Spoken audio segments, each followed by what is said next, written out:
എല്ലാ പ്രിയപ്പെട്ട വിദ്യാർത്ഥികൾക്കും ഓൺലൈൻ ക്ലാസ്സിൻ്റെ പുതിയൊരു അധ്യായത്തിലേക്ക് കൂടി സ്വാഗതം.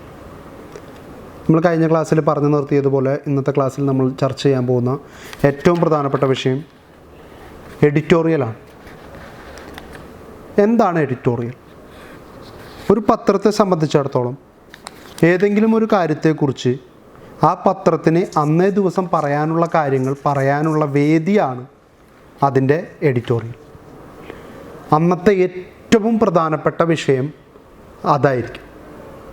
എന്നാൽ ഒരു പത്രം വായിക്കുന്ന വ്യക്തി തിരിഞ്ഞു നോക്കാത്ത മേഖലയും ഇതേ എഡിറ്റോറിയൽ തന്നെയായിരിക്കും. എന്താണ് അതിലെ കണ്ടൻ്റ് എന്ന് പോലും നോക്കാൻ നമ്മൾ ചിലപ്പോൾ തയ്യാറായെന്ന് വരില്ല. ഒരു എഡിറ്റോറിയലിന് 3 സ്റ്റേജിലൂടെയാണ് അത് കടന്നു പോകുക. ഒന്നാമത്തേത് വിഷയത്തിൻ്റെ അവതരണം, ഇൻട്രൊഡക്ഷൻ ആയിരിക്കും.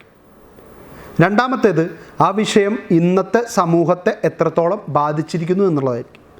മൂന്നാമത്തേത് കൺക്ലൂഡിങ് പാരഗ്രാഫ് ആയിരിക്കും. അതിനകത്ത് റെമഡിയൽ മെഷേഴ്സോ അതിനെതിരെ സ്വീകരിക്കേണ്ട നടപടികളെ കുറിച്ചിട്ടോ നമുക്ക് നമ്മളെ ബോധവാന്മാരാക്കുന്ന തരത്തിലുള്ളൊരു മെസ്സേജ് ആയിരിക്കും.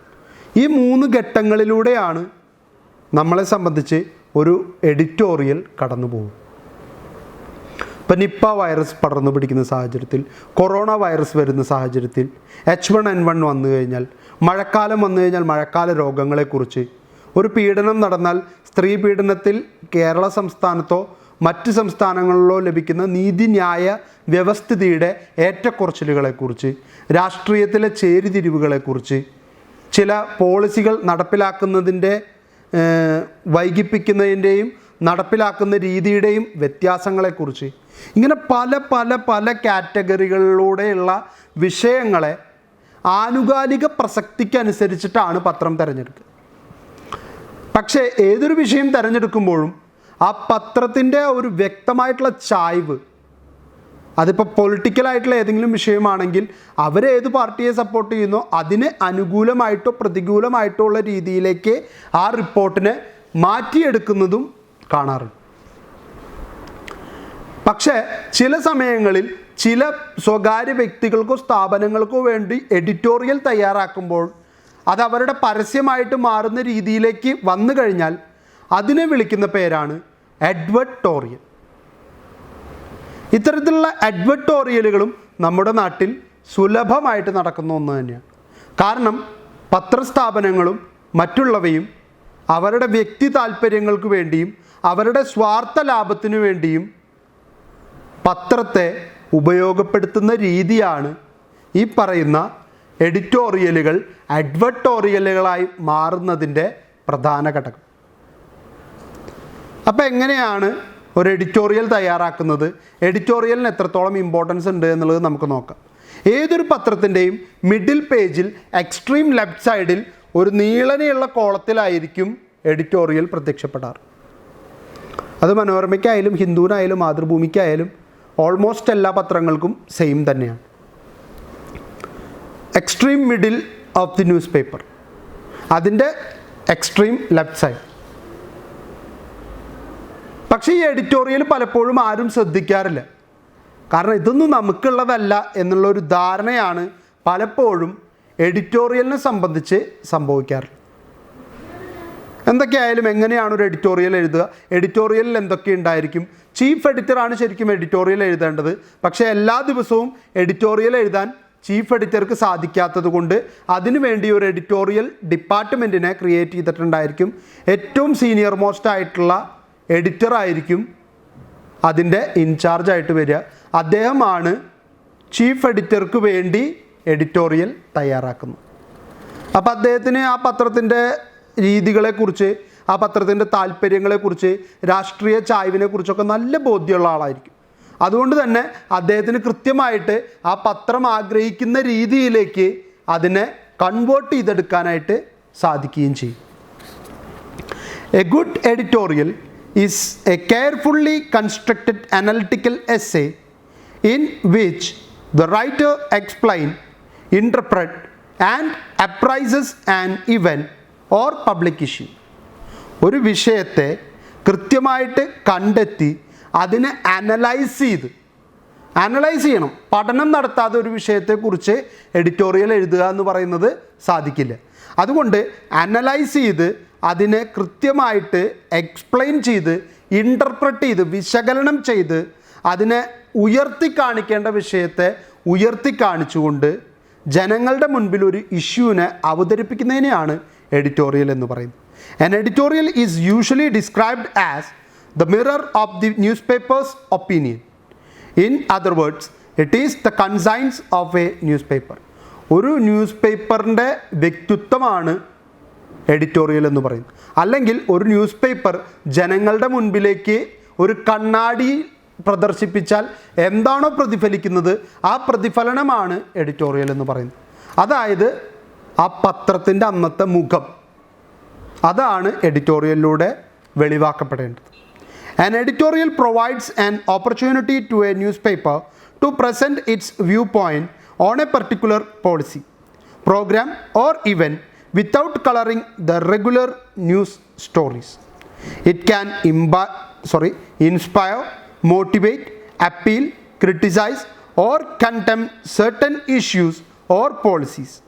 The intention of an editorial is to mold public opinion and win over the readers to its point of view.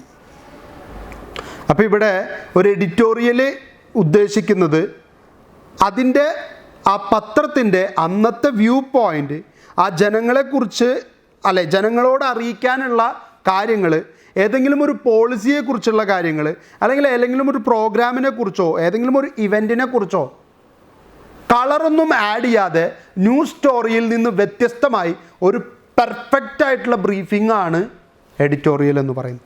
എഡിറ്റോറിയലിലൂടെ ആളുകളെ മോട്ടിവേറ്റ് ചെയ്യും, ആളുകളെ പ്രചോദിപ്പിക്കും, ഇൻസ്പയർ ചെയ്യും, അതുപോലെ തന്നെ അപ്പീൽ ചെയ്യും, വിമർശിക്കും, എല്ലാം നടക്കും. എന്നാൽ അതൊന്നും ഒരു ലിബറൽസ് ആയിട്ടുള്ള സ്റ്റേറ്റ്മെൻ്റ് ആയിട്ട് കണക്കാക്കപ്പെടില്ല. അത് എഡിറ്റോറിയലിൻ്റെ ഭാഗമായിട്ട് നിലനിൽക്കുന്നതാണ്. The readers benefit from editorial by way of expert interpretation and opinion on current events. An editorial writer should be a trained thinker, a keen student of society and skilled interpreter.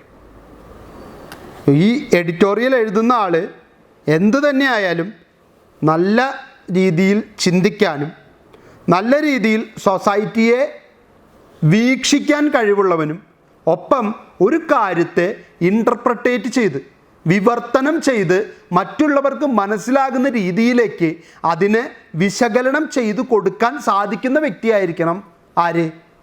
Editorial എഴുതുന്ന വ്യക്തി.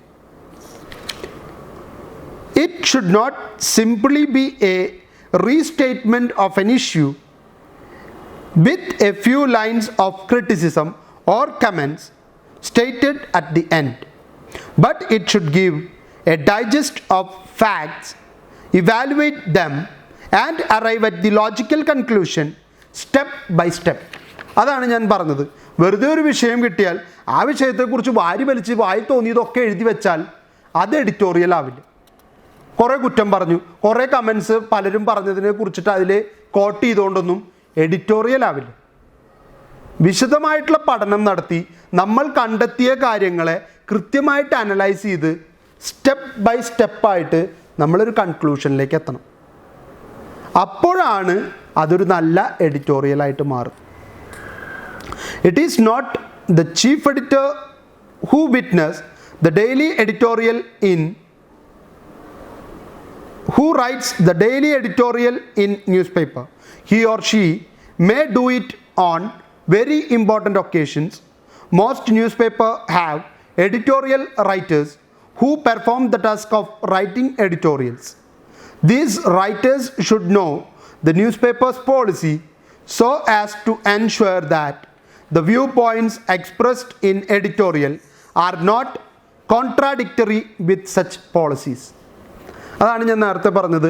എല്ലാ ദിവസവും editorial വന്നിരുന്ന് എഴുതാനായിട്ട് chief എഡിറ്റർക്ക് സമയം കിട്ടിക്കോളണം നിർബന്ധമില്ല. അതുകൊണ്ട് editorial മാത്രം കൈകാര്യം ചെയ്യാനായിട്ട് ഒരു ടീമിനെ തന്നെ ക്രിയേറ്റ് ചെയ്തിട്ടുണ്ടായിരിക്കും. അതിലുള്ള റൈറ്റേഴ്സൊക്കെ തന്നെ ആ ന്യൂസ് പേപ്പറിനെ കുറിച്ച് വ്യക്തമായിട്ടുള്ള ധാരണയുള്ള ഒരുപാട് എക്സ്പീരിയൻസ്ഡ് ആയിട്ടുള്ള ആൾക്കാരായിരിക്കും. കാരണം വ്യൂ പോയിൻ്റ് പ്രദർശിപ്പിക്കുമ്പോൾ അത് പത്രത്തിൻ്റെ മുഖമാണ് ജനങ്ങളുടെ മുൻപിൽ തുറന്നു കാണിക്കുന്നത്. ആ തുറന്നു കാണിക്കുന്ന മുഖം പത്രത്തിൻ്റെ മാനേജ്മെൻറ്റിന് ചേർന്ന് പോകാൻ കഴിയാത്ത ഒന്നായിട്ട് മാറിക്കഴിഞ്ഞാൽ അതിൻ്റെ റെസ്പോൺസിബിലിറ്റി പൂർണ്ണമായിട്ടും ഇതെഴുതിയ ആളുടെ പേരിലായിരിക്കും. അതുകൊണ്ട് അയാൾ പത്രത്തിൻ്റെ പോളിസികളെക്കുറിച്ച് നല്ല ധാരണയുള്ള, പത്രത്തിൻ്റെ രാഷ്ട്രീയ, സാമൂഹിക, സാമ്പത്തിക ചായ്വുകളെക്കുറിച്ച് വ്യക്തമായിട്ട് ധാരണയുള്ള വ്യക്തി തന്നെയായിരിക്കും. ടൈപ്സ് ഓഫ് എഡിറ്റോറിയൽ, പലതരത്തിലുള്ള എഡിറ്റോറിയലുകളുണ്ട്. അതിൽ ചില വിഭാഗങ്ങൾ ഏതൊക്കെയെന്ന് നമുക്കൊന്ന് പരിചയപ്പെടാം. The style of writing an editorial differs from newspaper to newspaper. Depending on the topics and significance of the events, editorial can be classified into following types. നമ്മൾ ഈ പറയുന്ന എഡിറ്റോറിയലുകളുടെ ബേസിസിൽ അത് എഴുതുന്ന രീതിയുടെ, അത് എടുക്കുന്ന വിഷയങ്ങളുടെ താല്പര്യം അല്ലെങ്കിൽ സിഗ്നിഫിക്കൻസ്, പ്രാധാന്യമനുസരിച്ച് നമുക്കിതിനെ പല രീതിയിൽ കാറ്റഗറൈസ് ചെയ്യാം. പ്രധാനമായിട്ടും 4 കാറ്റഗറൈസേഷനാണ്. First one, interpretative editorial. Interpret ചെയ്യുക എന്ന് വെച്ചാൽ വിമർത്തനം ചെയ്യുക എന്നാണ്. ഒരു കാര്യത്തെ എന്താണ് യഥാർത്ഥത്തിൽ സംഭവിച്ചിട്ടുള്ളത് എന്നുള്ളത്. ഇപ്പോൾ പണ്ടൊക്കെ സ്വപ്നങ്ങൾ വിവർത്തനം ചെയ്യുന്ന ആൾക്കാരുണ്ടായിരുന്നു. ചിലർക്ക് സ്വപ്നത്തിൽ ചില വെളിപാടുകളുണ്ടാവും, അതിനെ വിവർത്തനം ചെയ്തു കൊടുക്കുന്ന ചില ആൾക്കാരുണ്ടായിരുന്നു. അപ്പോൾ ഇൻ്റർപ്രിറ്റേറ്റീവ് എഡിറ്റോറിയലിലൂടെ എന്താണ് ശ്രമിക്കുന്നതെന്ന് നമുക്കൊന്ന് നോക്കാം. This type of editorial enhances the readers knowledge and understanding of an issue. It instruct and educate readers on A given topic, issue or event. അതായത് ഒരു വിഷയത്തെ തിരഞ്ഞെടുക്കും, ആ വിഷയം ആളുകൾക്ക് താല്പര്യമുള്ള അല്ലെങ്കിൽ ജനങ്ങൾക്ക് ഇമ്പോർട്ടൻസ് ഉള്ള വിഷയമാണെന്ന് മനസ്സിലാക്കിയിട്ടായിരിക്കും അത് തിരഞ്ഞെടുത്തു കഴിഞ്ഞാൽ അതിനെക്കുറിച്ച് ഗഹനമായിട്ടുള്ള പഠനം നടത്തി അവർക്ക് മനസ്സിലാകുന്ന, റീഡർക്ക് മനസ്സിലാകുന്ന രീതിയിൽ ആ ടോപ്പിക്കിനെ, ആ ഇഷ്യൂവിനെ കുറിച്ച് അവരെ പഠിപ്പിക്കുക. ഇപ്പോൾ ഉദാഹരണം പറയുകയാണെങ്കിൽ കൊറോണ നമുക്ക് എല്ലാവർക്കും അറിയാം. വായുവിലൂടെ പകരുമെന്നറിയാം, സ്പർശനത്തിലൂടെ പകരുമെന്നറിയാം, വൈറസ് ആണെന്നറിയാം. ഇത്രയും നമുക്കറിയാം. പക്ഷെ അതിനെക്കുറിച്ചൊരു എഡിറ്റോറിയൽ എഴുതുമ്പോൾ അത് മാത്രം പറഞ്ഞാൽ പോരാ, ജനങ്ങളെക്കുറിച്ച് പഠിപ്പിക്കണം, അതിനെക്കുറിച്ച് പഠിപ്പിക്കണം. ഇതിങ്ങനെയൊക്കെയാണ് വരുന്നത്, അത് ഇന്ന മാർഗങ്ങളിലൂടെയൊക്കെ നമുക്ക് കടന്നു വരാനുള്ള സാധ്യതയുണ്ട്, സമ്പർക്കം ഒഴിവാക്കണം, സോഷ്യൽ ഡിസ്റ്റൻസിങ് വേണം. അപ്പം ഇനി വരാതിരിക്കാനുള്ള മാർഗങ്ങൾ ഏതൊക്കെ, ഇത്രയൊക്കെ സ്വീകരിച്ചിട്ടും വരാൻ സാധ്യതയുണ്ടെങ്കിൽ വന്നു കഴിഞ്ഞാൽ നമ്മൾ എന്തൊക്കെ ചെയ്യണം, എങ്ങനെ മറ്റുള്ളവർക്ക് അത് വരാതിരിക്കാനായിട്ട് നമ്മൾ ശ്രദ്ധിക്കണം. ഇത്രയും കാര്യങ്ങളെക്കുറിച്ച് വിശദമായിട്ട് പറഞ്ഞാൽ മാത്രമേ നമുക്കതൊരു എഡിറ്റോറിയൽ എന്ന് കണക്കാക്കാൻ പറ്റൂ. ഇൻ്റർപ്രിറ്റേറ്റീവ് എഡിറ്റോറിയലായിട്ട് അതിനെ വിളിക്കാൻ പറ്റൂ. ആക്ഷൻ ഓറിയൻറ്റഡ് എഡിറ്റോറിയൽ രണ്ടാമത്തെ കാറ്റഗറിയാണ്. പേരിൽ തന്നെയുണ്ട്, ആക്ഷൻ ഓറിയൻറ്റഡ് ആണ്. നമുക്ക് ഈ എഡിറ്റോറിയൽ വായിച്ചു കഴിയുമ്പോൾ നമുക്ക് തോന്നണം ഞാനിതിൽ എന്തെങ്കിലും ചെയ്യണം. ഇപ്പോൾ പെട്രോളിയം ഉൽപ്പന്നങ്ങളുടെ വിലവർധനവിനെ കുറിച്ചിട്ടാണ് എൻ്റെ എഡിറ്റോറിയൽ എങ്കിൽ ഞാൻ കൃത്യമായിട്ട് ചിന്തിക്കണം, ഞാൻ എന്താണ് ചെയ്യേണ്ടത്. ഞാൻ നാളെ മുതൽ വാഹനം ഓടിക്കാതിരിക്കണം, അതോ ഞാൻ ഏതെങ്കിലും തരത്തിലുള്ള സമര രീതികളിൽ ഐക്യദാർഢ്യം പ്രഖ്യാപിക്കണം. ഇത്തരം കാര്യങ്ങളെക്കുറിച്ചൊക്കെ നമ്മൾ ചിന്തിച്ച് നമ്മളതിന് തയ്യാറെടുക്കണം. അത്തരത്തിൽ നമ്മളെ മോട്ടിവേറ്റ് ചെയ്യുന്ന ആക്ഷൻ ഓറിയൻറ്റഡ് ആയിട്ടുള്ള എഡിറ്റോറിയലുകൾ ധാരാളം ഉണ്ടാവാറുണ്ട്. ഇപ്പോൾ ഏതെങ്കിലും ഒരു പെൺവാണിഭ കേസ് അല്ലെങ്കിൽ ഏതെങ്കിലും ഒരു പീഡന കേസ് വന്നാൽ അതിനെക്കുറിച്ചുള്ള എഡിറ്റോറിയൽ വായിക്കുമ്പോൾ നമുക്ക് തന്നെ തോന്നും ആ പ്രതിക്ക് ശിക്ഷ കിട്ടണം, അവന് തൂക്കിക്കൊല്ലണം എന്നൊക്കെയുള്ള നമ്മുടെ തോന്നലുകൾ നമ്മൾ ആ ആക്ഷനിലേക്ക് പ്രേരിപ്പിക്കുകയാണെങ്കിൽ അതിനെയാണ് ആക്ഷൻ ഓറിയൻറ്റഡ് എഡിറ്റോറിയൽ എന്ന് പറയുന്നത്. This type of editorial may suggest one or more course of action in a very strong language, such as demanding the immediate rollback of the hike in petroleum products or withdrawal of steep increase in the university examination fee. It may demand immediate action on the part of the public officials or exhort readers to take immediate action because of the gravity of the issue. അതാണ്, ഒന്നുകിൽ ഓഫീസേഴ്സിനെ കൊണ്ട് ഏതെങ്കിലും തരത്തിലുള്ള ഒരു തീരുമാനം മാറ്റി ചിന്തിക്കാനായിട്ട് ഉതകുന്ന രീതിയിലേക്ക് ആക്ഷൻ എടുപ്പിക്കുക, അല്ലെങ്കിൽ ജനങ്ങൾ അതിനെതിരെ പ്രതിഷേധിക്കുന്ന രീതിയിലേക്ക് അല്ലെങ്കിൽ അവരുടെ ഒരു വയലൻറ്റ് എക്സ്പ്ലോസീവ് ആക്ഷനിലേക്ക് അവരെ നയിക്കുന്ന രീതിയിലുള്ള എഡിറ്റോറിയലുകളെയാണ് ആക്ഷൻ ഓറിയൻറ്റഡ് എഡിറ്റോറിയൽ എന്ന് വിളിക്കുന്നത്. മൂന്നാമത്തെ കാറ്റഗറിയാണ് critical editorial. The editorial writer will condemn a despicable act that has taken place. It would also be on the involvement of individuals, organizations, or political parties in the execution of such nefarious acts. ഏതെങ്കിലും തരത്തിലുള്ള ഒരു മോശപ്പെട്ട പ്രവണത ഉണ്ടായിക്കഴിഞ്ഞാൽ അതിനെ നിശിതമായിട്ട് വിമർശിക്കുന്ന രീതിയാണ് critical editorial. അത്തരത്തിൽ വിമർശിച്ചു കഴിഞ്ഞാൽ ഉണ്ടാകുന്ന മെച്ചം എന്ന് പറയുന്നത് ജനങ്ങൾക്ക് അതിനെക്കുറിച്ച് അല്ലെങ്കിൽ ആ ഉണ്ടായ ഒരു പ്രശ്നത്തെക്കുറിച്ച് അതിനെ മറികടക്കേണ്ടതിൻ്റെ ആവശ്യകതയെക്കുറിച്ച് അവർക്ക് മനസ്സിലാക്കി കൊടുക്കാനായിട്ട് സാധിക്കുമെന്നുള്ളതാണ്. Fourth one, humorous editorial. This type of editorial is intended to lighten the seriousness of the editorial page and inject an element of amusement. ചില എഡിറ്റോറിയലുകൾ വളരെ രസകരമായിട്ട് വളരെ ഹ്യൂമറസ് ആയിട്ടുള്ളൊരു വേയിലൂടെ ആളുകൾക്ക് വളരെ വലിയൊരു സീരിയസ്നെസ് കൊടുക്കാതെ ഒരു തമാശ രൂപേണ അല്ലെങ്കിൽ കാര്യത്തിന് ഗൗരവം ഉണ്ടായിരിക്കും എന്നിരുന്നാലും അതിനെ സീരിയസ് വേയിലൂടെ പ്രസൻറ്റ് ചെയ്യാതെ അല്പം ഒന്ന് തമാശ രൂപേണ വളരെ രസകരമായിട്ട് പ്രസൻറ്റ് ചെയ്യുന്ന രീതിയാണ് ഹ്യൂമറസ് എഡിറ്റോറിയൽ എന്ന് പറയുന്നത്. ഇനി എഡിറ്റോറിയലിൻ്റെ സ്ട്രക്ചർ കൂടി നമുക്ക് നോക്കാം. The editorial usually has a news peg, an introductory statement explaining the subject followed by the writer's interpretation and appraisal of the topic. The concluding paragraph should be powerful enough to convert the reader to editorial's line of thought. Thus, an editorial should have an introduction, interpretation, appraisal of the issue and powerful conclusion. ഞാൻ നേരത്തെ പറഞ്ഞതുപോലെ ഇവർ 3 അല്ല 4 ഘട്ടമായിട്ട് തിരിച്ചിരിക്കുകയാണ്. ആദ്യം introduction വേണം, രണ്ടാമത്തേത് അതിനെ വിവർത്തനം ചെയ്ത് ജനങ്ങൾക്ക് മനസ്സിലാക്കി കൊടുക്കണം, 3 വിഷയത്തെ ഉയർത്തി കാണിക്കണം, അതിൻ്റെ സാധ്യത അതിൻ്റെ രൂക്ഷത എത്രത്തോളം വലുതാണ് എന്ന് ജനങ്ങളെ ബോധ്യപ്പെടുത്തുന്ന രീതിയിൽ അതിനെ ഉയർത്തണം. ദെൻ നല്ല രീതിയിൽ അതിനെ എങ്ങനെ പ്രിവെൻറ്റ് ചെയ്യാം, എങ്ങനെ മറികടക്കാം എന്നുള്ളത് ഉൾപ്പെടുത്തിക്കൊണ്ടുള്ളൊരു കൺക്ലൂഷനോട് കൂടിയിട്ടായിരിക്കണം നമ്മളുടെ എഡിറ്റോറിയൽ അവസാനിക്കേണ്ടത്. അങ്ങനെ 4 ഘട്ടങ്ങളിലൂടെ കടന്നു പോയിട്ടാണ് ഒരു എഡിറ്റോറിയലിൻ്റെ സ്ട്രക്ചർ പൂർത്തിയാവും. ഇനി നമുക്ക് നോക്കാനുള്ളത് ന്യൂസ് പേപ്പറിൻ്റെ ലേഔട്ടാണ്. ഒരു ന്യൂസ് പേപ്പറിൻ്റെ ലേഔട്ട് ക്രിയേറ്റ് ചെയ്യുമ്പോൾ നമ്മൾ ശ്രദ്ധിക്കേണ്ട ചില പോയിൻറ്റ്സ് ഏതൊക്കെയാണെന്നാണ്. 4 മെയിൻ പോയിൻറ്റ്സും കുറച്ച് ഒബ്ജക്റ്റീവ്സും ആണ് നിങ്ങൾക്ക് തന്നിട്ടുള്ളത്. അത് ഏതൊക്കെയാണെന്നുള്ളത് നമുക്ക് നോക്കാം. Keeping pace with the modern trends in fashion and design, the newspapers have begun to change and adopt contemporary design concepts.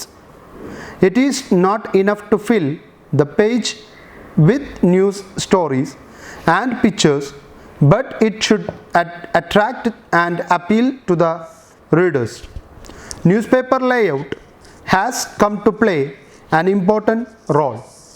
According to Floyd K. Basketti et al. In their book The Art of Editing, നമ്മൾ നേരത്തെ discuss ചെയ്ത എഡിറ്റിങ്ങിൻ്റെ ആ book തന്നെയാണ്, opine that when a newspaper arranges news, pictures and other stories on a page, they are packaging their product. അപ്പോൾ ഇവിടെ ഒരു news പേപ്പറിനെ സംബന്ധിച്ചിടത്തോളം വെറുതെ വാർത്തകൾ കുറേ കൊണ്ടുവന്ന് അതിനെ ഒരു പേജിലേക്ക് വെച്ചതുകൊണ്ട് അത് ന്യൂസ് പേപ്പറായിട്ട് മാറില്ല. അതിന് നല്ല രീതിയിൽ അടക്കി ഒതുക്കി അതിനെ വെക്കേണ്ട സ്ഥലത്ത് വെച്ച് അതിന് പെർഫെക്റ്റ് ആയിട്ടുള്ളൊരു സ്പേസും ഫ്രെയിമിങ്ങും ഒക്കെ കൊടുത്താൽ അപ്പോഴാണ് അതൊരു ലേഔട്ടുള്ള പത്രമായിട്ട് മാറുന്നതും അതിന് നല്ലൊരു ഭംഗിയിൽ നമുക്കത് വായിക്കാനായിട്ടുള്ളൊരു രീതിയിലേക്ക് അതിനെ മാറ്റിയെടുക്കാനായിട്ട് സാധിക്കുന്നു. There is a great similarity between editors and manufacturers' packages.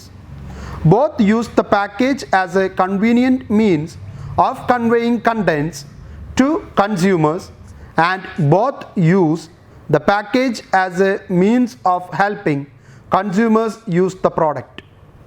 An editor's goal in packaging is to help the reader read faster and read more, of what is being written on the all pages. Layout set ചെയ്യുന്ന ആളെ സംബന്ധിച്ചിടത്തോളം അയാളുടെ പ്രധാന ഉത്തരവാദിത്വം എന്ന് പറയുന്നത് റീഡറെ help ചെയ്യുക. എന്തിനു വേണ്ടി? വളരെ ഫാസ്റ്റായിട്ട് വായിച്ച് കാര്യങ്ങളെ മനസ്സിലാക്കി അതിലുള്ള കാര്യങ്ങൾ എന്താണെന്ന് ഉൾക്കൊള്ളാൻ സഹായിക്കുന്ന രീതിയിലേക്ക് സെറ്റ് ചെയ്ത് കൊടുക്കുക എന്നുള്ളതാണ് ലേഔട്ട് ഉണ്ടാക്കുന്ന ആളുടെ ഏറ്റവും പ്രധാനപ്പെട്ട ഉത്തരവാദിത്തം. Objectives of the layout. ഒരു ലേഔട്ട് സെറ്റ് ചെയ്യുന്നതിൻ്റെ പ്രധാനപ്പെട്ട ലക്ഷ്യങ്ങൾ എന്തൊക്കെയെന്നുള്ളതാണ്. Layout is done primarily to facilitate readership. The foremost in planning a page is the goal of making every page easy to read. ഒരു റീഡർക്ക് വളരെ എളുപ്പത്തിലും വളരെ ഈസി ആയിട്ടും വായിച്ചെടുക്കാൻ കഴിയുന്ന രീതിയിലേക്ക് ആ പേജിലെ വാർത്തകളും പിക്ചറുകളും അതിൽ ഉൾക്കൊള്ളുന്ന എല്ലാം അറേഞ്ച് ചെയ്യുന്നതിന് വേണ്ടിയിട്ടാണ് ലേഔട്ട് ചെയ്യുന്നത്. News paper are in competition with dynamic media such as television and radio. Hence, there is a need to make the pages more attractive. ഒരു പത്രത്തെ സംബന്ധിച്ചിടത്തോളം ആ പത്രം കോമ്പീറ്റ് ചെയ്യുന്നത് റേഡിയോയും ടെലിവിഷനുമായിട്ടാണ്. അവരെ സംബന്ധിച്ചിടത്തോളം അവർക്ക് സൗണ്ടിൻ്റെ സഹായമുണ്ട്, അവർക്ക് പിക്ചറുകളുടെ സഹായം ഉപയോഗിക്കാൻ പറ്റുന്നവരുണ്ട്.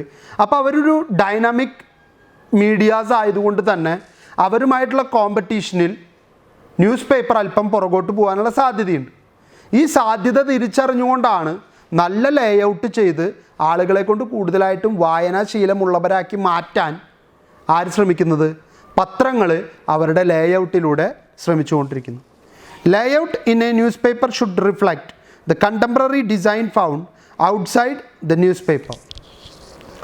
ചിലപ്പോഴൊക്കെ ഒരു കണ്ടംപററി സിസ്റ്റത്തിൽ നിന്ന് പുറത്തു പോവേണ്ടി വന്നിട്ട് കൂടി അവർ ലേഔട്ട് ചെയ്യാനായിട്ട് ശ്രമിക്കും. കാരണം സിസ്റ്റമാറ്റിക്കായിട്ട് ഒരേ രീതിയിൽ തന്നെ ലേഔട്ട് അറേഞ്ച് ചെയ്തുകൊണ്ടിരുന്നാൽ ആളുകൾക്കത് ബോറടിക്കും. അപ്പോൾ അതിൽ നിന്ന് കണ്ടംപററി സ്റ്റൈലിൽ നിന്ന് ഒന്നും മാറി ചിലപ്പോൾ ന്യൂസ് പേപ്പർ അവരുടെ ലേഔട്ട് ചെയ്യാറുണ്ട്. Layout in a newspaper should be more exciting to the readers than ever before. നമ്മളുടെ ലേഔട്ട് എപ്പോഴും പുതിയതാണെന്ന് തോന്നണം, ഒരു പുതുമ പ്രേക്ഷകന് കൊടുക്കണം. എന്നും ഒരേപോലെ തന്നെ അവിടെ ഈ വാർത്ത ഇവിടെ ആ വാർത്ത ഇതന്നെ ഇങ്ങനെ വന്നുകൊണ്ടിരുന്നു കഴിഞ്ഞാൽ പ്രേക്ഷകനും ബോറടിക്കും. ഇതെന്താണിത്, ഇതെന്നും ഇത് തന്നെയാണല്ലോ, ഇങ്ങനെ തന്നെയാണല്ലോ, ഇതൊന്നൊരു മാറ്റമില്ല, എന്തെങ്കിലും പുതിയതെന്ന് പറയാനായിട്ടൊന്നുമില്ല.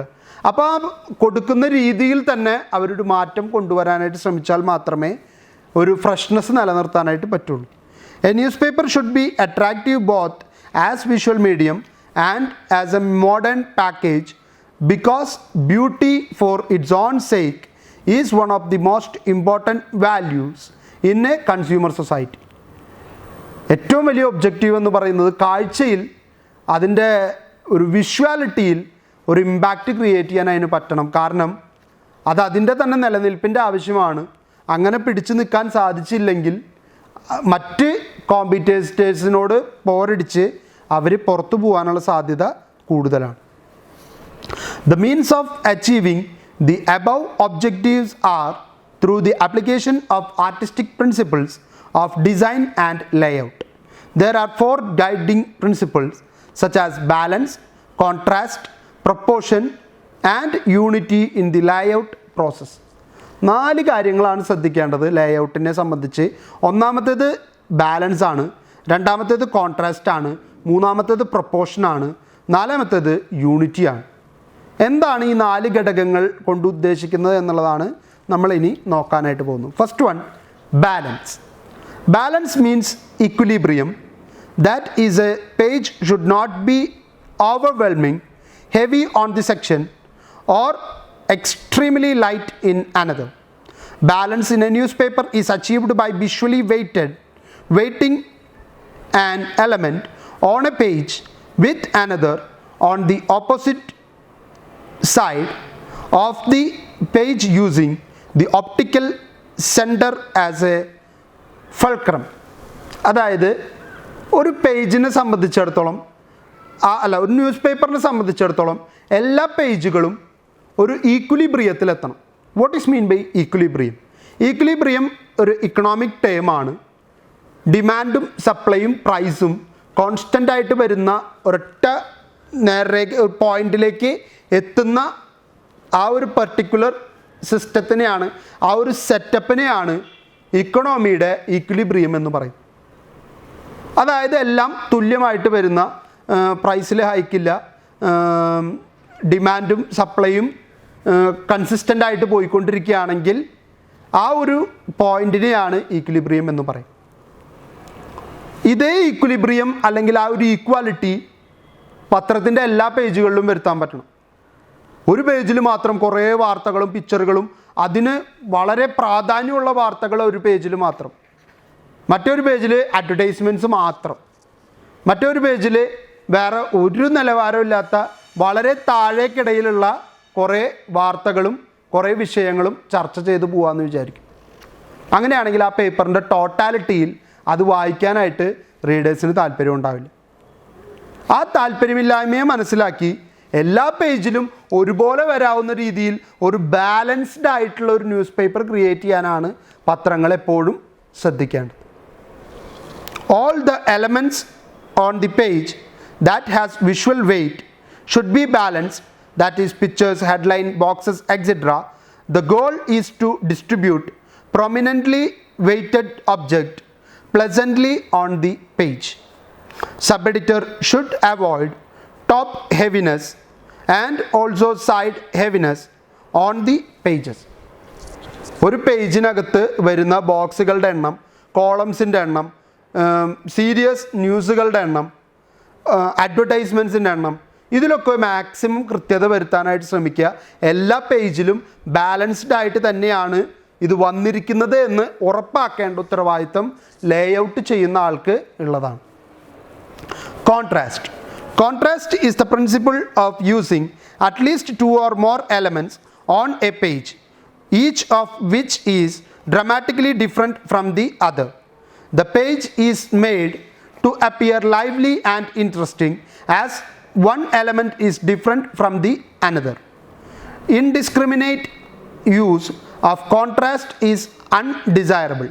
If the page has too much contrast, it is likely to cause uneasiness to readers. Contrast may be achieved by 4 general ways: shape, size, weight and direction. Contrast എന്ന് പറഞ്ഞാൽ വിഭിന്നമായ, വ്യത്യസ്തമായ എന്നാണ് അർത്ഥം.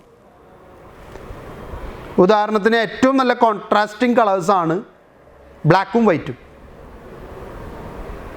നിങ്ങൾ സാരി എടുക്കുന്ന സ്ത്രീകളെ സംബന്ധിച്ചറിയാം, ചില സാരികൾ മേടിക്കാൻ പോയി കഴിഞ്ഞാൽ നിങ്ങൾ ചോദിക്കും ബ്ലൗസ് സെയിം ആണോ എന്ന് ചോദിക്കും. അപ്പോൾ ചിലപ്പോൾ ഷോപ്പിലെ ആൾ പറയും അല്ല, ഇതിൻ്റെ ബ്ലൗസ് മെയിനായിട്ടും കോൺട്രാസ്റ്റ് കളറാണ് വരിക. കോൺട്രാസ്റ്റ് എന്ന് വെച്ച് കഴിഞ്ഞാൽ സാരി ചിലപ്പോൾ പച്ചയിലായിരിക്കും, ബ്ലൗസ് ചിലപ്പോൾ റെഡിലായിരിക്കും. പക്ഷേ അത് തമ്മിലൊരു മാച്ച് വരുത്തുക, ആ കോൺട്രാസ്റ്റിലും അതിനൊരു എന്താ പറയുക, ഭംഗി ഉണ്ടാക്കിയെടുക്കുക. അല്ലാതെ പച്ച സാരിക്ക് പച്ച ബ്ലൗസ് തന്നെ ഇടുന്നതിനേക്കാൾ അല്പം കോൺട്രാസ്റ്റ് ആയിട്ടുള്ള വേറെ ഏതെങ്കിലും കളറിൽ ബ്ലൗസ് ഇടുന്നതാണ് ഭംഗിയെന്ന് ഇന്ന് മാറി ചിന്തിക്കാൻ തുടങ്ങി. ആ ചിന്താഗതി തന്നെയാണ് പത്രത്തിലും കൊണ്ടുവരേണ്ടത്. ഒരേപോലത്തെ വാർത്തകൾ തന്നെ ഒരു പേജിൽ കൊടുക്കാതിരിക്കുക. ഒരു വാർത്ത രാഷ്ട്രീയപരമായിട്ടുള്ളത് കൊടുത്തു കഴിഞ്ഞാൽ ഒരു വാർത്ത സാമ്പത്തികമായിട്ടുള്ള ഇടപാടുകളെ കുറിച്ചിട്ടായിരിക്കും, ഒരു വാർത്ത ചൈൽഡ് അബ്യൂസിനെ കുറിച്ചിട്ടായിരിക്കും, ഒരു വാർത്ത മോട്ടോർ വാഹന വിഭാഗവുമായിട്ട് ബന്ധപ്പെട്ടോ ഇന്ധന വില വർധനയുമായിട്ട് ബന്ധപ്പെട്ടോ ഉള്ളതായിരിക്കും. ഒരെണ്ണം സെൻട്രൽ ഗവൺമെൻറ്റിനെതിരെയുള്ള വാർത്തയാണെങ്കിൽ ഒരെണ്ണം സ്റ്റേറ്റ് ഗവൺമെൻറ്റിനെതിരെയായിട്ടുള്ളതും ഒരെണ്ണം പ്രതിപക്ഷ പാർട്ടിക്കെതിരെയായിട്ടുള്ളതും വരുത്തണം. അങ്ങനെയെങ്കിലും വ്യത്യാസം കൊണ്ടുവന്ന് ആ കോൺട്രാസ്റ്റ് ക്രിയേറ്റ് ചെയ്ത് വ്യത്യസ്തമായിട്ടുള്ള ഒരു മിക്സ്ചറായിരിക്കണം ഓരോ പേജുകളിലും കാണേണ്ടത്. അല്ലാതെ ഒരേപോലത്തെ വാർത്തകൾ ഇങ്ങനെ അടക്കി പെറുക്കി വെക്കുന്നതല്ല അതിൻ്റെ ഒരു ലേഔട്ടിൽ ഭംഗിയുണ്ടാക്കാൻ സഹായിക്കുക. മൂന്നാമത്തേത് പ്രൊപ്പോർഷനാണ്. പ്രൊപ്പോർഷനേറ്റ് ആയിട്ട് കാര്യങ്ങൾ ചെയ്യാന്ന് പറയില്ലേ, 2 ചട്ടി മണലിന് 1 ചട്ടി സിമെൻറ്റ്, ഇതാണ് പ്രൊപ്പോർഷൻ, 2:1. ആ ഒരു പ്രൊപ്പോർഷനേറ്റ് ആയിട്ടുള്ള രീതിയിൽ ഇവിടെയും കാര്യങ്ങൾ ചെയ്യണം. Proportion is the principle of comparative relationship. In a newspaper design, the length of one line may be compared with the length of another, or the shape of one story with the shape of others, or with the width of a photograph with its depth. The goal of the layout is to create pages which the proportion of various elements are pleasing to the eye. നമ്മളുടെ I കോണ്ടാക്റ്റിന് ആനന്ദകരമാവുന്ന രീതിയിൽ അല്ലെങ്കിൽ വായിക്കാൻ ഉതകുന്ന രീതിയിൽ ഫോട്ടോസിൻ്റെ length, depth, width ഇതിലൊക്കെ നമ്മൾ തീരുമാനമെടുക്കണം. ഒപ്പം തന്നെ ഓരോ വാർത്തയുടെയും വലിപ്പം, ആ വാർത്തയുടെ ഇമ്പോർട്ടൻസ് അനുസരിച്ച്, അതാണ് പ്രപ്പോർഷൻ. ഇമ്പോർട്ടൻസ് ഉള്ള വാർത്തയ്ക്ക് കൂടുതൽ സ്പേസ് അനുവദിക്കുക.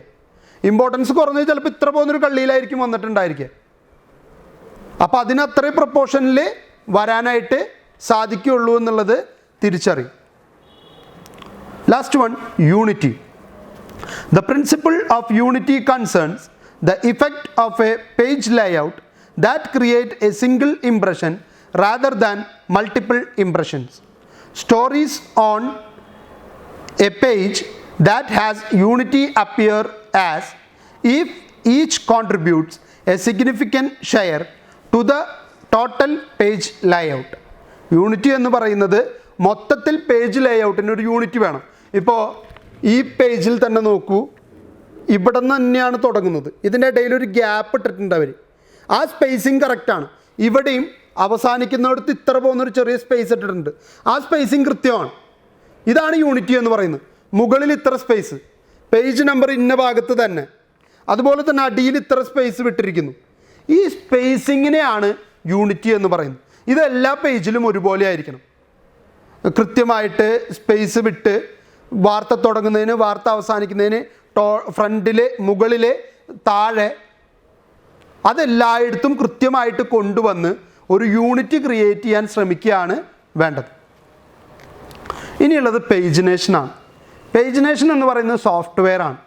നമ്മൾ ഈ ലേഔട്ട് ചെയ്യാനായിട്ട് ഉപയോഗിക്കുന്ന സോഫ്റ്റ്വെയറിനെ വിളിക്കുന്ന പേരാണ്, അല്ലെങ്കിൽ അതിനുപയോഗിക്കുന്ന സോഫ്റ്റ്വെയറുകളെ പറയുന്ന ആ പ്രോസസ്സിനെ പറയുന്ന പേരാണ് പേജിനേഷൻ. എങ്ങനെയാണ് ലേഔട്ട് സെറ്റ് ചെയ്യുന്നത്, ആ സെറ്റ് ചെയ്യുന്ന പ്രവർത്തനത്തിന് ഉപയോഗിക്കുന്ന പേജിനേഷൻ സോഫ്റ്റ്വെയറുകൾ ഏതൊക്കെയെന്ന് നമുക്ക് നോക്കാം. ഓരോ പത്രവും വ്യത്യസ്തമായിട്ടുള്ള സോഫ്റ്റ്വെയറുകൾ ഉപയോഗിച്ചിട്ടായിരിക്കും pagination നടത്തുന്നുണ്ടായിരിക്കുക.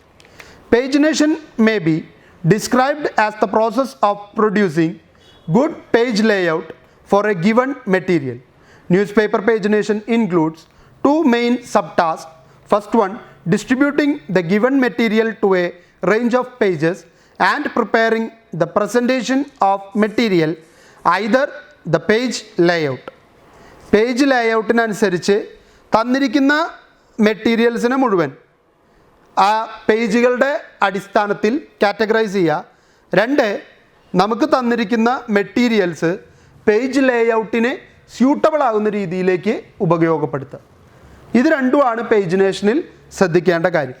In other words, it is the process of dividing the content in to pages electronically. Digital സാങ്കേതിക വിദ്യ ഉപയോഗിച്ചുകൊണ്ട് ഓരോ പേജിലേക്കും ഏതൊക്കെ വാർത്തകൾ പോകണം, അതെവിടെയൊക്കെ വരണം, എത്രയൊക്കെ സ്പേസ് അതിന് അനുവദിക്കണം എന്നുള്ളത് തീരുമാനിക്കുന്നതിനെയാണ് പേജിനേഷൻ എന്ന് പറയുന്നത്.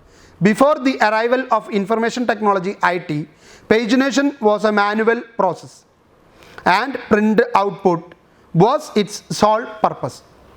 അപ്പോൾ IT, ഇൻ്റർനെറ്റ് അല്ല, കമ്പ്യൂട്ടർ കടന്നു വരുന്നതിന് മുൻപ് ഈ പറയുന്ന പേജിനേഷൻ എന്ന് പറയുന്ന പ്രോഗ്രാം കൈകൊണ്ട് ചെയ്തിരുന്നതാണ്. ഓരോ വാർത്തകൾ എഴുതി തയ്യാറാക്കി അതൊരു വലിയ മെറ്റൽ ഷീറ്റിൽ ഒട്ടിച്ച് നമ്മൾ പേജ് കണക്കാക്കി നോക്കും.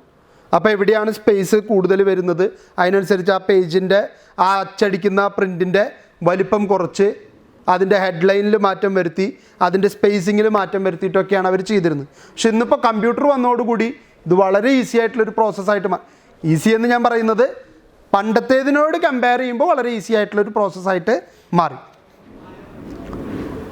Every instance of a pagination decision was made by individual at the newspaper office. Today many of such decisions are made by the machines. ആദ്യകാലത്തൊക്കെ പേജിനേഷൻ്റെ മുഖ്യ തീരുമാനങ്ങൾ എടുത്തിരുന്നത് ആളുകളായിരുന്നെങ്കിൽ ഇന്ന് മെഷീൻസ് തന്നെയാണ് അത് അവർക്ക് അഡ്ജസ്റ്റബിൾ ആവുന്ന രീതിയിൽ പ്രിൻറ്റിങ്ങിന് സഹായകരമാവുന്ന രീതിയിലേക്ക് അവർ തന്നെ മാറ്റിയെടുക്കുകയാണ്. Over the year software developers continuously refine the software programs to increase quality. Some of the commonly used software for the newspaper pagination are PageMaker, Quark Express, InDesign, etc. ഓരോ കാലഘട്ടത്തിലും പുതിയ പുതിയ സോഫ്റ്റ്വെയറുകൾ ഇങ്ങനെ കടന്നു വന്നുകൊണ്ടേയിരിക്കും. ആ സോഫ്റ്റ്വെയറുകൾ കൃത്യമായിട്ട് ഉപയോഗപ്പെടുത്തിക്കൊണ്ടാണ് ഓരോ കാലഘട്ടത്തിലും പേജിനേഷൻ പ്രോസസ്സ് നടക്കുന്നത്. ഏറ്റവും ആദ്യം ഉപയോഗിച്ചിരുന്നത് പേജ് മേക്കറാണ്. പിന്നീട് ക്വാർക്ക് എക്സ്പ്രസ് വന്നു. പക്ഷേ ഇന്ന് ഏറ്റവും പ്രചാരത്തിലുള്ള ഏറ്റവും കൂടുതൽ പത്രങ്ങൾ ഉപയോഗിക്കുന്ന പേജിനേഷൻ സോഫ്റ്റ്വെയർ എന്ന് പറയുന്നത് ഇൻഡിസൈനാണ്. അപ്പോൾ ഇത്രയും സോഫ്റ്റ്വെയറുകളുടെ പേരുകൾ പഠിച്ചു വയ്ക്കുക. അപ്പോൾ ഈ ക്ലാസ്സിൽ നമ്മൾ പരിചയപ്പെട്ടത് ആദ്യം എഡിറ്റോറിയൽ എന്താണെന്ന് പരിചയപ്പെട്ടു. എഡിറ്റോറിയലിലൂടെ എന്താണ് ഒരു പത്രത്തിന് പറയാനുള്ളത് എന്ന് വിശദമാക്കുന്നതാണ് എന്ന് നമ്മൾ തിരിച്ചറിഞ്ഞു. അതിനുശേഷം ടൈപ്സ് ഓഫ് എഡിറ്റോറിയലിൽ 4 ടൈപ്പ് എഡിറ്റോറിയലും ഒരു എഡിറ്റോറിയലിന് വേണ്ട സ്ട്രക്ചർ എന്താണെന്നും നമ്മൾ കണ്ടു. അതിനുശേഷമാണ് ന്യൂസ് പേപ്പർ ലേഔട്ടിലേക്ക് നമ്മൾ കടന്നത്. ലേഔട്ടിൻ്റെ ഉപകാരങ്ങളെക്കുറിച്ച് നമ്മൾ ചർച്ച ചെയ്തു. ഒരു ലേഔട്ട് ചെയ്യുമ്പോൾ ശ്രദ്ധിക്കേണ്ട അല്ലെങ്കിൽ ലേഔട്ടിന് ഉണ്ടായിരിക്കേണ്ട ഒബ്ജക്റ്റീവ്സിനെ നമ്മൾ കണ്ടു കഴിഞ്ഞു. അതിനുശേഷം അതിൽ ശ്രദ്ധിക്കേണ്ട 4 കാര്യങ്ങളായിട്ടുള്ള ബാലൻസ്, കോൺട്രാസ്റ്റ്, പ്രൊപ്പോർഷൻ, യൂണിറ്റി, ഈ 4 കാര്യങ്ങളെക്കുറിച്ച് പഠിച്ചു. ലാസ്റ്റ് നമ്മൾ ചർച്ച ചെയ്തത് പേജിനേഷൻ എന്താണ് എന്നുള്ളതും അതിന് സഹായിക്കുന്ന സോഫ്റ്റ്വെയറുകൾ ഏതൊക്കെയാണെന്നുള്ളതുമാണ്. അതോടുകൂടി ഈ ചാപ്റ്റർ അവസാനിച്ചു. ഈ ചാപ്റ്റർ നിങ്ങൾ ഇതിൻ്റെ റിവ്യൂ ക്വസ്റ്റ്യൻസ് നിർബന്ധമായിട്ടും ആൻസറുകൾ എഴുതി വയ്ക്കുക. പറയുന്ന ദിവസം സബ്മിറ്റ് ചെയ്യുക. Pagination, skyline, page maker, caption, contrast, style book, 6 കാര്യങ്ങളും ഇവിടെ ചർച്ച ചെയ്തിട്ടുള്ളതാണ്. 50 വേർഡ്സിൽ താഴെ വരാവുന്ന രീതിയിൽ നിങ്ങൾക്കറിയാവുന്ന കാര്യങ്ങൾ അതിനെക്കുറിച്ച് എഴുതുക. പ്രിൻസിപ്പിൾസ് ഓഫ് ലേഔട്ട്, ലേഔട്ടിനെ കുറിച്ചിട്ടാണ് ചോദ്യം വന്നിരിക്കുന്നത്. ഫങ്ഷൻസ് ഓഫ് എഡിറ്റിംഗ് നമ്മൾ നേരത്തെ ചർച്ച ചെയ്തതാണ്. ടൈപ്സ് ഓഫ് ഹെഡ്ലൈൻ, ഇത് 150 വേർഡ്സിലാണ് ഫങ്ഷൻസ് ഓഫ് എഡിറ്റിംഗ് ഒക്കെ ചോദിച്ചിരിക്കുന്നത്. അപ്പോൾ ആ 4 കാര്യങ്ങൾ മാത്രം എഴുതിയാൽ മതി. ടൈപ്സ് ഓഫ് ഹെഡ്ലൈൻ 7 എണ്ണം എഴുതണമെന്ന് ഞാൻ ആദ്യമേ പറഞ്ഞിരുന്നു. Then describe the editing process 450 വേർഡ്സിൽ വരാവുന്നത്. അപ്പോൾ ആ 4 process, sub editing, line editing തുടങ്ങിയിട്ടുള്ള 4 എണ്ണവും, then guide line four good editing എന്നുള്ള 11 എണ്ണവും ഉൾപ്പെടുത്തിക്കൊണ്ടായിരിക്കണം എഴുതേണ്ടത്. Explain the importance of headline, explain various type of headline. അപ്പോൾ ഹെഡ്ലൈൻ എന്താണെന്ന് എഴുതണം, ഹെഡ്ലൈൻ എങ്ങനെ എഴുതണം എന്ന് എഴുതണം, ഹെഡ്ലൈൻ എഴുതുമ്പോൾ ശ്രദ്ധിക്കേണ്ട കാര്യങ്ങൾ എഴുതണം. അതിനൊക്കെ ശേഷം ഏറ്റവും അവസാനമാണ് 7 ഹെഡ്ലൈൻ ഏതൊക്കെയാണെന്നും അതിന് ഓരോന്നിനെയും പറ്റാവുന്നത്ര വിശദീകരിച്ച് എഴുതുകയും ചെയ്യണം. പറ്റിയാൽ എക്സാമ്പിൾ സൈഡിൽ കാണിക്കണം. ഇത്രയാണ് റിവ്യൂ ക്വസ്റ്റ്യൻസിലുള്ളത്. അപ്പോൾ ഇത്രയും ഭാഗം നന്നായിട്ട് പഠിക്കുക, മനസ്സിലാക്കുക, ഡൗട്ട്സ് ക്ലിയർ ചെയ്ത് പോവുക. ഇതോടുകൂടി ആ ചാപ്റ്റർ അവസാനിച്ചു. അടുത്ത ചാപ്റ്ററിൽ നമ്മൾ ചർച്ച ചെയ്യാൻ പോകുന്നത് പബ്ലിക് റിലേഷൻ, PR എന്താണ് എന്നാണ് നമ്മളിനി കാണാൻ പോകുന്നത്. അതിൽ ആദ്യത്തെ ക്ലാസ്സിൽ നമ്മൾ PRൻ്റെ ഡെഫിനേഷൻ നോക്കും, ഹിസ്റ്ററി നോക്കും, എങ്ങനെയാണ് PR ഇന്ന് കാണുന്ന അവസ്ഥയിലേക്ക് വളർന്നത് എന്ന് വരെയുള്ളതാണ് നമ്മൾ അടുത്ത ക്ലാസ്സിൽ ചർച്ച ചെയ്യാനായിട്ട് പോകുന്നത്. എല്ലാവർക്കും നല്ലൊരു ദിവസം ഉണ്ടാവട്ടെ എന്ന് ആശംസിക്കുന്നു. Thank you.